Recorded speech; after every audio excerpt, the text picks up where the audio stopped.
welcome to another episode of the Social Zee Franchise Happy Hour. I'm the host, Calvin Smith, and today I'm excited that we have a chance to talk to our special guest, Hazael Pareja again. He joined us a few episodes back and had some internet connectivity issues, and so we're glad he's able to jump on again.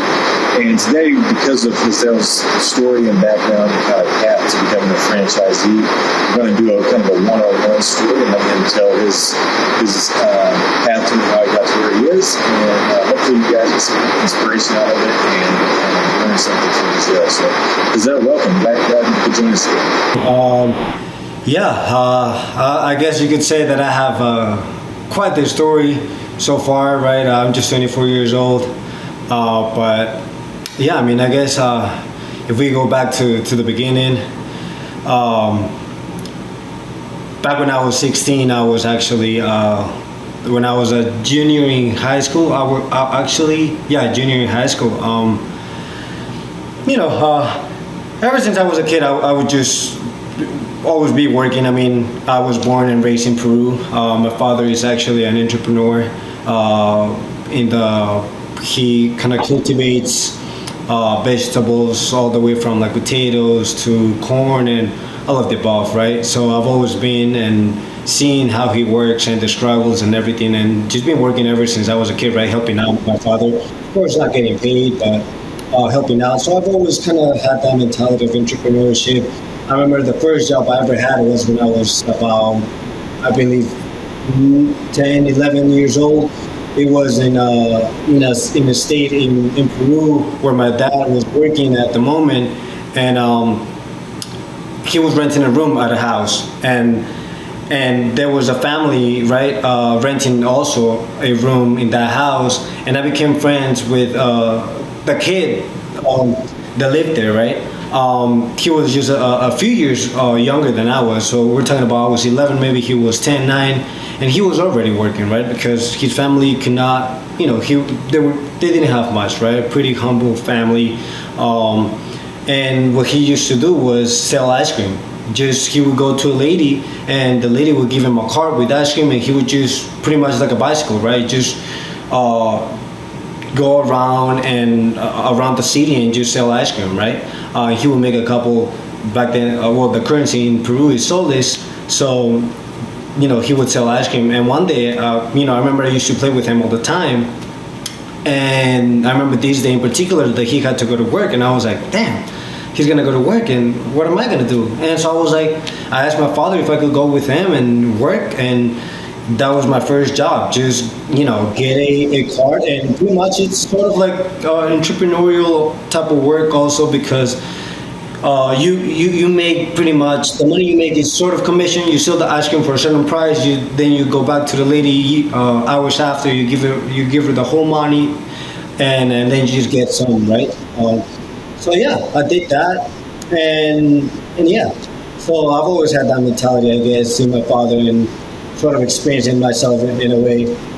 But when I was 16 years old, when I was already here in the U.S., I had health issues. That's what pretty I believe, set me apart of other people, of other kids my age.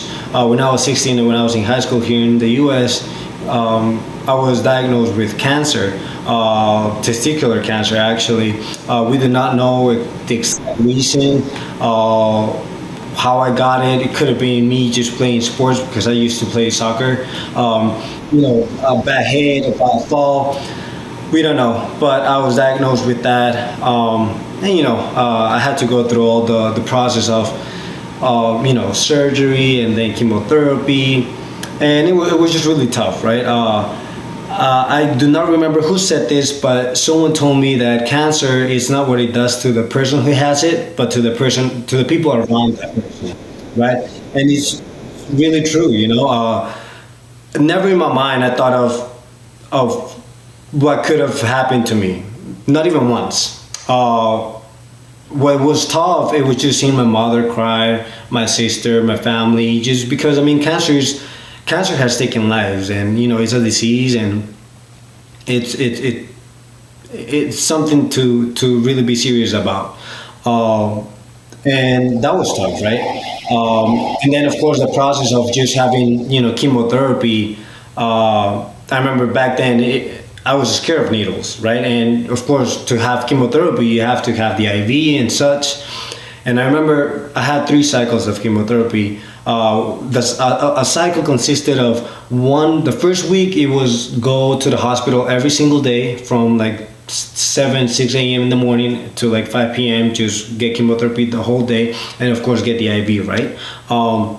And I was scared of needles, and they gave me the option. Well, we need to do an IV, and they told me you can either take the IV home, keep it for like 3-4 days, so then we don't have to stick you every single day you come in, or you can literally get the IV every single day, right?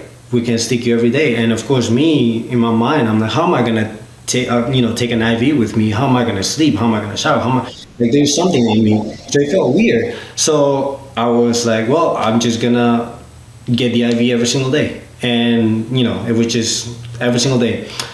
So that was tough because we got to a point in the second cycle, which it was 4 weeks in chemotherapy, that I ran out of veins, and that was one of the few moments that, first time that I broke down. And I remember it was my sister, the one who would go to chemotherapy with me, because at the time she just got to the US, so she was studying things like that, so she had the time to go with me. And I remember that was one of the times where my sister and I really created a bond, because I remember that was the first time that I broke down during chemotherapy, because they could not, they tried here, no veins. Here they stick me with like 4 times, I believe, and no veins. And we had to, and I mean I was 16, right? And then they were telling me, well, we have your hand, we have your feet, I mean your forearm, just things that I never even could have thought of. They could have put an IV in, and but yeah, that was hard, and that alone, going through that process, losing hair, being bald at 16 years old, chemotherapy. It may sound funny, but when they told me that I was gonna get chemotherapy, in my mind I was like, I'm gonna lose weight, because every single adult that I've seen go through that has lost a lot of weight. And I was kind of chubby. I was always doing sports, but I did not have an athletic build, right, or physique. So I was like, I'm gonna get lean, and then I'm gonna go back to soccer. But man, at 16, chemotherapy made me gain weight, and I went up to like 194 pounds as a 16-year-old. So I got really heavy. Yeah. It was really tough on my body and mentally, and that alone changed my perspective. Just at that age, my perspective on life, on everything, really, So that taught me really not to take anything for granted. And that was, I finished with all of that when I was 17, or about to be 17. And, I went back to high school playing sports. Funny story is that as I began chemotherapy, I used to play soccer, right? And I remember the first time they told me you have cancer, the first thing that came to my mind, it was soccer season, because they actually told me I had cancer. I believe it was in New Year's Eve. And soccer tryouts from my school were in around late February, March, and I was like, man, am I gonna be okay for soccer tryouts? That was the only thing I was thinking about, that I was really worrying about. But I made it. I recovered. I made the team. I was playing varsity, and I remember I began chemotherapy. I stopped going to school because, of course, the immune system, it's not the same. So I could not go to school, but I kept on going to soccer practice and playing soccer games. And halfway through chemotherapy, I was still playing soccer games with my school, because I love soccer, And it got to a point where I couldn't no more, but it all taught me, a lot of things.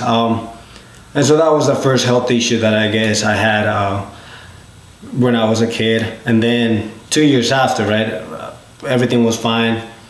I was already out of high school. I was like in my prime. I was all through high school. I was kind of chubby. I got out of high school, then started getting into working out, getting in shape and whatnot. And when I was 19. I remember I was in Peru because I used to go back to Peru a lot because my father is over there, and still is to this day. Kept on working out and stuff. And one morning I just woke up, my back was hurting extremely bad. I did not know what to do. I was in Peru. I remember just getting out of bed, barely walking to a pharmacy and just getting some painkillers, right? And it was the worst 5 minutes or 10 minutes of my life that I had to walk somewhere, right? It was extremely painful. Got the painkillers, went back to bed. Hours after, everything went away. But when everything went away, the pain, then I noticed some parts of my body got numbed. And I was worried. I didn't know why. And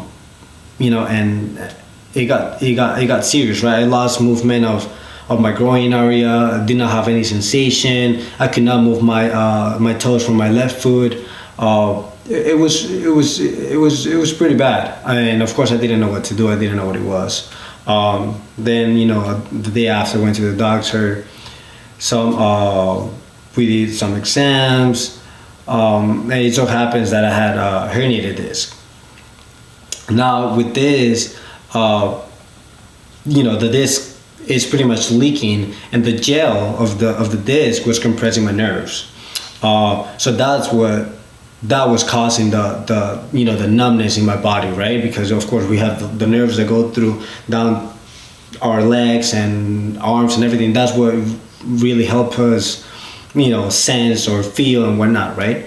So yeah, my nerves were being compressed, and it was pretty bad because I lost pretty much 100% of my bowel control, and about 60 to 70% of my bladder control.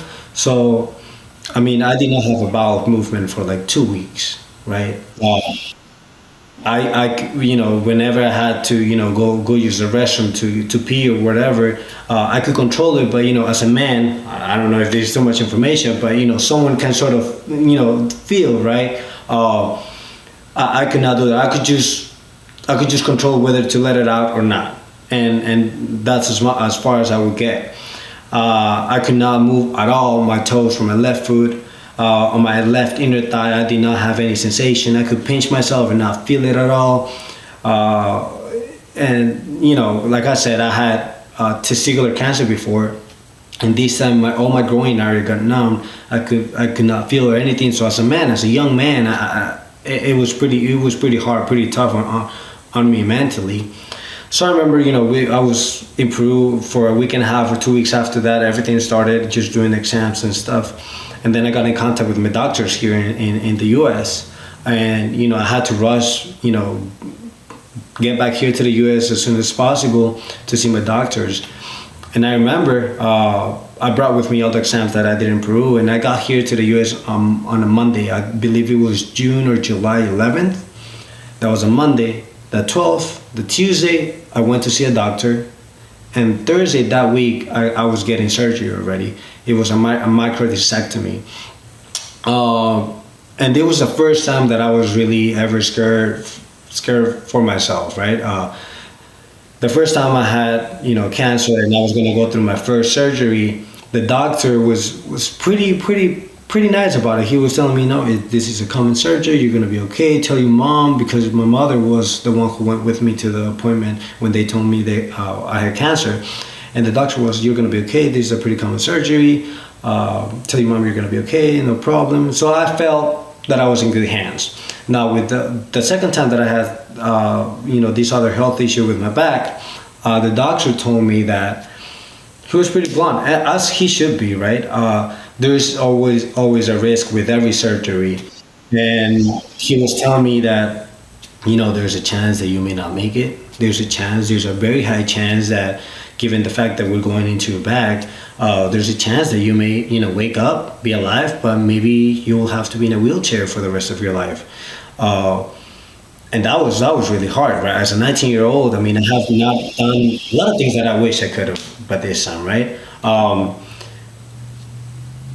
And he also gave me the option, we can go and get surgery, which is what we should do because your situation is pretty bad. You lost 100% control of your bowel and some of your bladder. I mean, this needs to, go through surgery, or if you want, because at this time I was 19, so I could make my own decisions. So they were telling me it's either surgery or maybe just let it sit there and hope for the best and see if your body heals itself. And of course, I'm not no doctor. It doesn't matter how much research I do. I mean, that's a big decision to take, and it was pretty tough. I decided to go through surgery because I was in a pretty bad position, right? And in one hand, I could get surgery and hopefully recover and be back to 100% or 90, 80, 70, or let my body heal itself if it does. But there's a chance that also it doesn't, and then I could stay with nerve damage, and that's something that I didn't want at the moment, right? Thing is, I got surgery, but Thursday, 3 days after I got back to the U.S., and that was by far the toughest. I mean, if you ask me what was the toughest challenge in your life, whether it was cancer or having a herniated disc, I mean, I would say herniated disc. I mean, that was, yeah. I mean, but what I was told by the doctor, you won't ever be able to maybe play soccer again. You won't be able to maybe ever work out again. And mine, I'm 19 years old, and like I said, I didn't have any sensation. All my groin area went numb. So the recovery for that, it was really hard, right? I mean, that was the first time in my life that I had thoughts of, maybe I won't ever be man enough to a woman or whatever. I may not be able to work out again or exercise or play sports, which is what I love, right? I like to be pretty active. It was just pretty tough, right? And the recovery, it took a long time. I mean, I remember even months after, when I was going back to school, just carrying my backpack with a couple books, it would hurt my back. I remember in class, I would have to let the professor know that I had this problem, this health issue, that I needed to get up in the middle of the class sometimes and just stretch or something because I couldn't sit for that long, things like that, right? So a lot of limitations. The recovery was painful. I could not sleep ever at night. It only sideways. I would wake up every 30 minutes. It was just terrible. So if you ask me what was the toughest, that was it. That was the hardest, and that's what really completely changed my perspective and really everything, right? And it was just months after that when I started feeling a little bit better, and they say you could be, or you could seem to be healed 100% on the outside, but in the inside your body's still healing, and that may take up 2 years, 3 years, depends on your body, right? It was really tough because months after surgery, when I thought everything was going great, I gained sensation again. The numbness went away. About 6 months after, numbness came back, right, in the same areas. That got me worried. Went back to see the doctors. They told me, went with my neurosurgeon. Same thing. He told me, well, if you want, we can do surgery again, or not. And once again, it was leaving the decision up to me. And I'm like, I remember I was just going from doctor to doctor and getting opinions, but everyone was telling me the same thing. If you want, you can get surgery, or not. It's your decision. I'm 19 years old at this point, and like I said, we're talking about how I felt at the moment, whether with my manliness, I guess you can say, and with my limits on being able to do physical activities.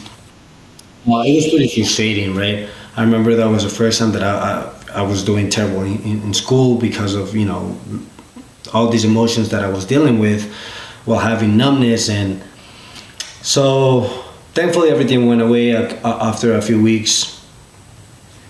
Same thing, 6 months after that, once again, numbness came back. Same position with the doctors. Once again, you can get surgery or not.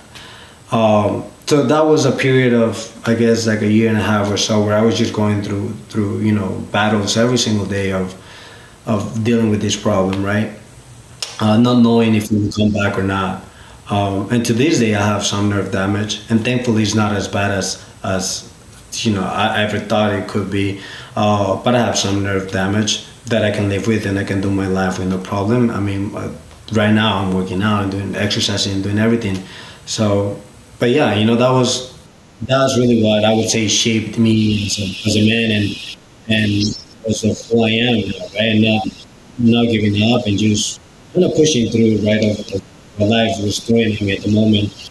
Um, but it was soon after, when I was still recovering, that my best friend at that time, um, he gave me a book. The book was called, and it's a pretty famous book. I'm pretty sure you probably read it. It's Rich Dad, Poor Dad, Rich Dad, right? Um, yeah, and I read that book, and that's what changed my mindset of and really sparked that entrepreneurial spirit I had in me. And I remember with my best friend, we started going to real estate seminars and things like that, right? Trying to get into real estate. But of course, no one's gonna take you serious at 19. It's pretty hard, especially in DC, in that Northern Virginia area where everyone's wealthy, and I mean, it was hard, right? And you would just see these two 19-year-old kids in real estate seminars and with older people, with already property owners and things like that. But yeah, so I mean, ever since then, I've had this entrepreneurial life. I remember with my best friend also, we just started a landscaping company, right? We just printed some business cards and went door to door knocking and letting them know, hey, we do this. And I remember we got one client that tried to rip us off. We told them that it was 30 for the front. I don't remember exactly, but it was wrong price. But for that one price, he wanted us to do the whole house, and it was a whole mess. But that was my first experience as a business owner, I guess you could say.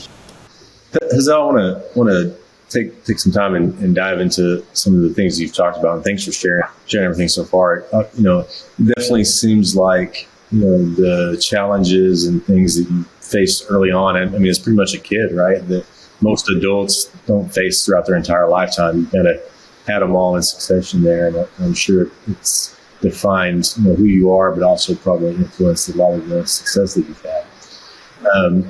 You mentioned, one of the things that inspires you was your father growing up and through, him working to be an entrepreneur as well. With that, growing up and through, was your dad around a lot? Were you able to spend time with him? Was he working all the time? And did that influence you to want to work more so you could spend time with him? Like, what was that dynamic like? So when I was around 9, 10, my family and I moved to the U.S. before long ago, and we've come a couple times. And this one time in particular, we came for 6 months. When we went back, my father stayed, and then when he went back to Peru, my parents just separated. So he would have me sometimes on the weekends, and then when he started getting his life together and would start working again and having his own company and things, I've seen my father struggle, of course, because he was starting from the ground up. When he used to be with my mother, he pretty much took over with what my grandfather had, which was he was in the same business but already with an established business in this place called in Peru La Parada, which is everyone has like their store in a way where they sell their vegetables, fruits, whatever it may be. He pretty much took over right after my grandfather passed away, and of course when my parents split, he had to start his own thing. And so I've seen my father struggle and start from the ground up. That's what keeps me going now. I always know I'm a hard worker, and even now that I'm a business owner, I've done things that I shouldn't have done, right, in the business aspect. For example, it's just because this is my first business, and for example, I didn't make my P&L from the beginning as I should have, right? Just because I have money in the bank account, I thought, I'm just gonna keep on going and just hustling. But truth is, numbers don't lie, and you need to know your numbers, right? I'm struggling a little bit because things don't always go your way. Some customers come and go, big customers, or just whenever, for example, right, I go talk to a community manager, right, and they seem interested, right, and they get me out to their property to give them a proposal. I do that. I send a proposal, and then I don't hear back. That's sort of like a hit emotionally, and it's like, man, I thought it was, I thought I got them, but I don't. This whole time I've been with family in Virginia, and I moved to San Antonio, and I'm here by myself. And one thing is getting out there and being an adult, and that alone has it's stress and fears and everything whatnot. On the side that I'm trying to grow a business, and that alone is another beast on its own, right? So, and I know what I'm going through right now, although it's hard and bad, I guess you can say. I know it's for good. I know it's shaping me to become a better business owner, a better man, a better human being as a whole. So, it's you're going through things and have gone, I'm sure, as a business owner that require perseverance, right? And obviously your history probably helped you build a pretty strong tolerance for getting through negative things. It sounds like, for sure. So you mentioned you moved to the United States when you were around 9 or 10. Did you know English when you moved here? Or? My family and I came to the U.S. when I was 9 years old or so, and we just came for 6 months. I did not know English. I got to go to school, and that's when I learned a little bit. When I actually moved to the U.S. for good, to live here, it was when I was 14. My mother put me in English classes a few months before moving here, but I mean, in order for you to learn a language, you just have to practice it every single day. And I would just practice English in that 1 hour of class I would have every day. And so when I moved here to the U.S. when I was 14, I did not know English at all. Wow. You mentioned growing up in the the D.C. area and around kids who probably had a better quite a bit of a head start on where you were in life and things like that.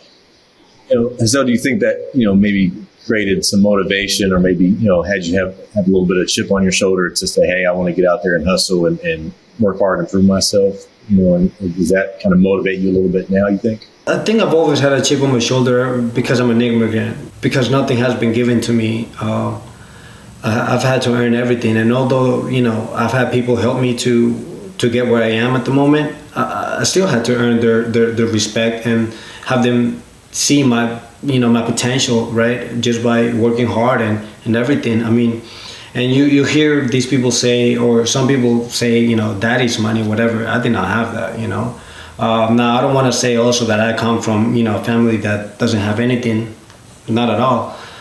But ever since I finished high school, I just had to work and go to college, community college, of course, because I could not afford a private one.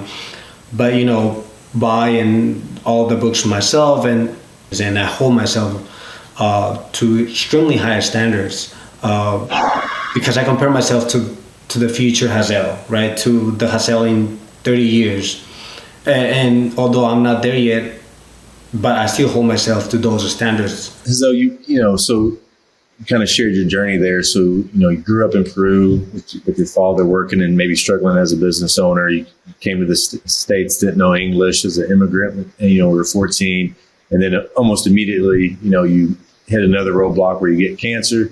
You persevere through that, and then you're 19 and you have the herniated disc issue, which really throws your life in the mix. So you had been through hell and back pretty much at that point in your life. You mentioned that you read Robert Kiyosaki's book, Rich Dad Poor Dad, at that time, which I think all of us have read at some point in our life and got some motivation out of it. What was it about that book and kind of that point of your life that something clicked for you and said, hey, I'm going to go out and do this on my own, and for better or worse? Like, what was your thought process there, and what did you get out of that book that drove you that way? Well, just the fact of what the book is about, right? Just have money work for you, and achieving financial freedom. And at that time, of course, I was like, financial freedom. In my mind, I was like, I just want to have it all at that one moment, right? Now, of course, as time goes by, my priorities and the reason why I want to achieve financial freedom is completely different, right? I'm a family man. I love my family, and the reason why I want to achieve that is so I can have the time to spend with them, for them, have the time for them. Yeah, just work smart, not hard. Have assets, not liabilities. You just know your priorities and make smart decisions, right? That's what I got from the book, and what got me reading other books as well. Yeah. I know from talking to you before, you said, one of the reasons you ended up kind of going on the path you are now was maybe because of some of your health issues. You looked for a career where you didn't have to necessarily have, a lot of lifting and things like that. And so you ended up taking the job at Duty Calls. Tell us a little bit about that story and your, from, how you ended up at the job at Duty Calls to where you ended up, now owning your own franchise. Man, I'm glad you asked this question because really, it's crazy, right? And it just with what I'm gonna say, it's that. So the reason why I landed in Duty Calls, I started as a technician, by the way. What we do is we scoop poop, pretty much, right? We're a pet waste removal service company, and I started as a technician. So I started really scooping poop. That's what I did. And the reason why I landed there, it was not that hard on my body, on my back, and because I needed to be careful. They were pretty flexible with my schedule because at the moment I was going to school. It was my health issue with my back that led me there, that got me to Duty Calls.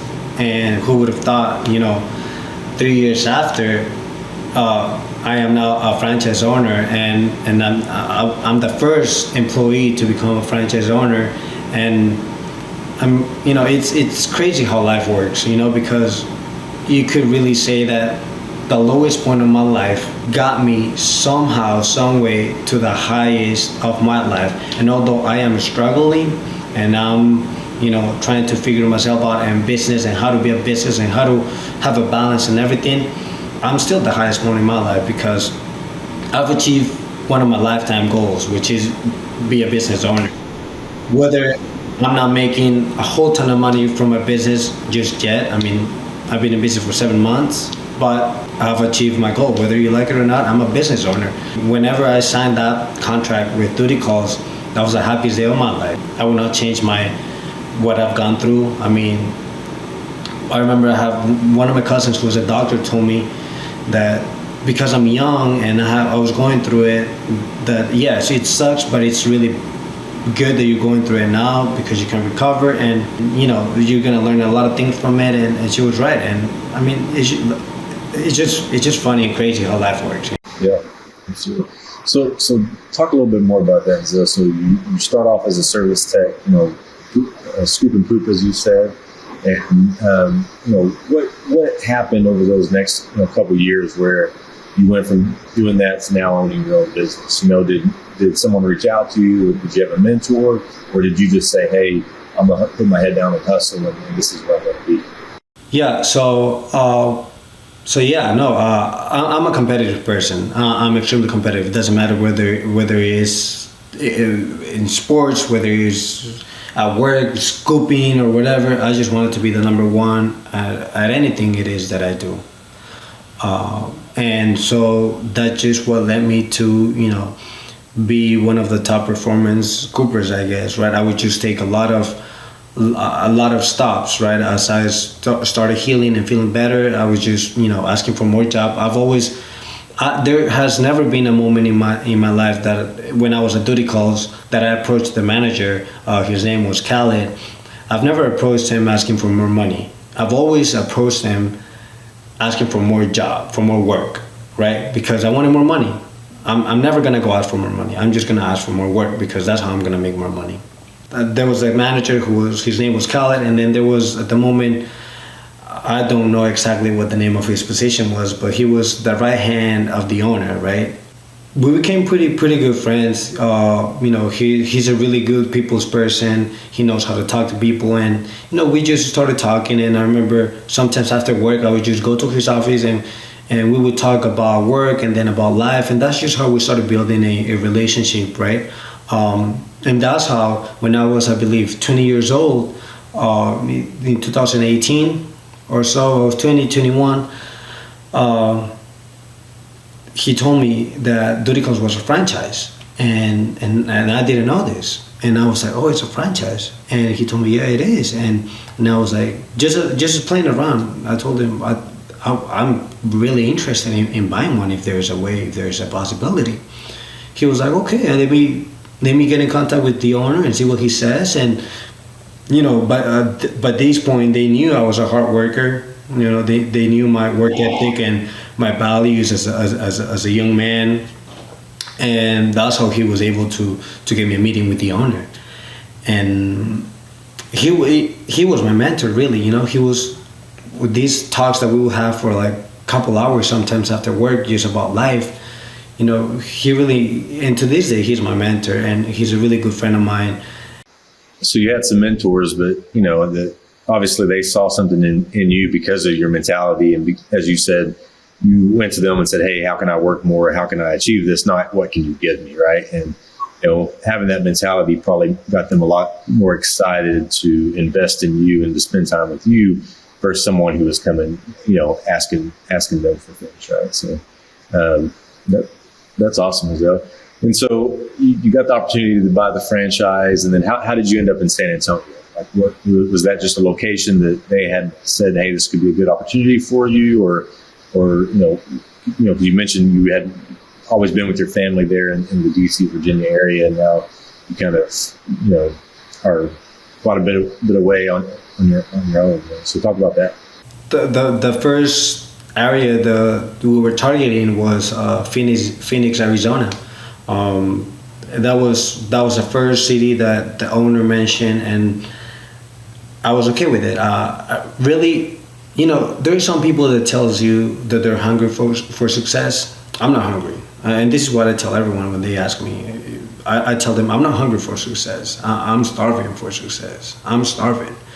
And I want to be fed. And I'm going to go out there and, you know, achieve things. I trust the people at Duty Calls. You know, I trusted Larry. I trusted Jacob.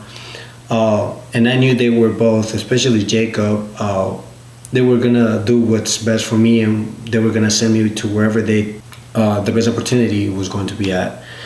So they mentioned Arizona. I was okay with it. I mean, it's a growing city. It's a good city. There's not a franchise yet there yet, I believe. And then it was towards the end when we were already closing on everything that Jacob, you know, we touched base again on territories where I was gonna go, and you know, he gave me a few options: Chicago. I think North Carolina was in the mix, Denver. I just left it up to the owner.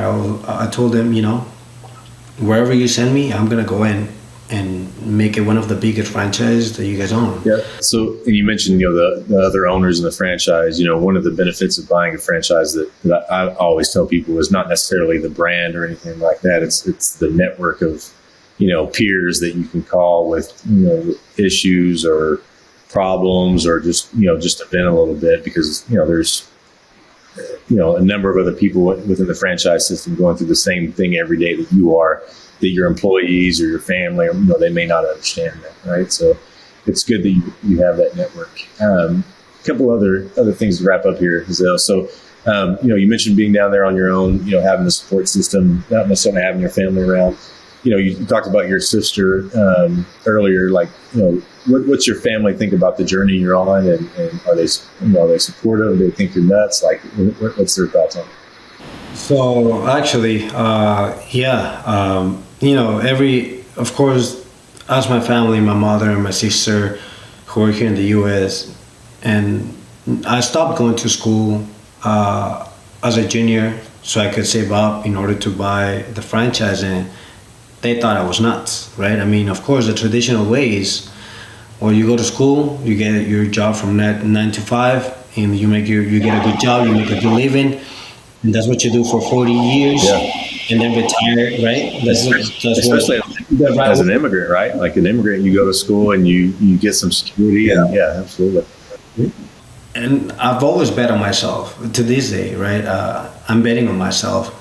I mean, I may be crazy and stupid maybe, but I still do not have a 401k, and it's because I believe in myself so much that I never felt the need for it. Now, it doesn't mean that I'm not doing other things to, set myself up for the future, but it's been a journey of battling my own demons, insecurity. I'm a pretty confident man. I know I'm pretty strong mentally, but it doesn't mean that here and there I have my doubts. Things do not happen or do not go the way I wanted them to, and doubts come in and things like that. So it was not only that, but also my family telling me maybe you should not be doing this, right? You should still be going to school and whatnot.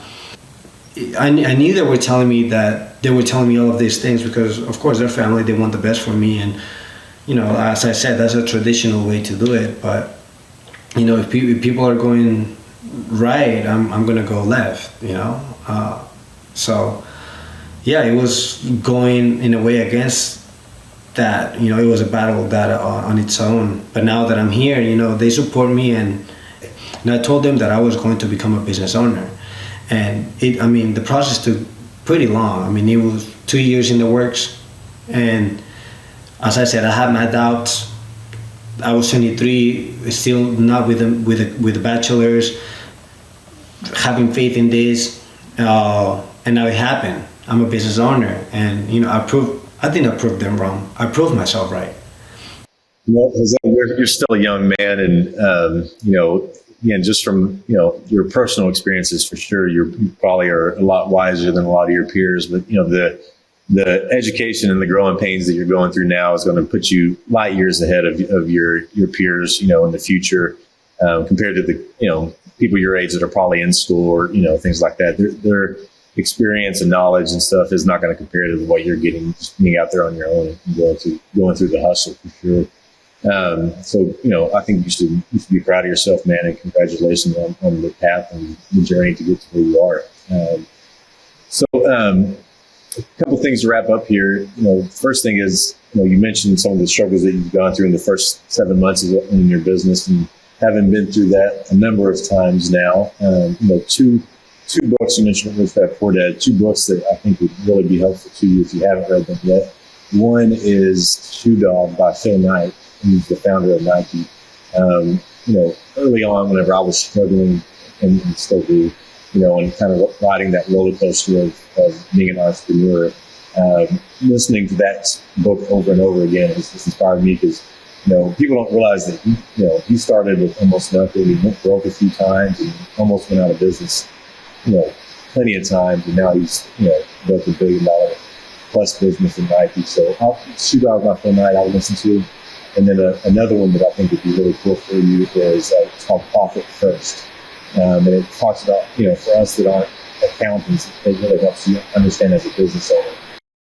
And Hazael, how do your customers get a hold of you? They can go to dutycalls.com. They can get a call right there and there. Or give us a call. Our number is there. You can check us out on Facebook and Instagram as Duty Call San Antonio. You will be able to find us there. You can get a quote for free, no obligation whatsoever. And yeah, feel free to give us a call and get a quote. Awesome. Well, thanks again for sharing that story, Hazael. It's very inspiring and motivating. And again, congratulations on your journey and where you are. There's very few 24-year-olds in the world that can speak with the experience and mindset that you have. So that's awesome, man. And everyone who's listening, thanks for taking the time to listen to Hazael's story. We hope to have you again next time on the Social Zee Franchise Happy Hour, and we'll talk soon. Bye, guys.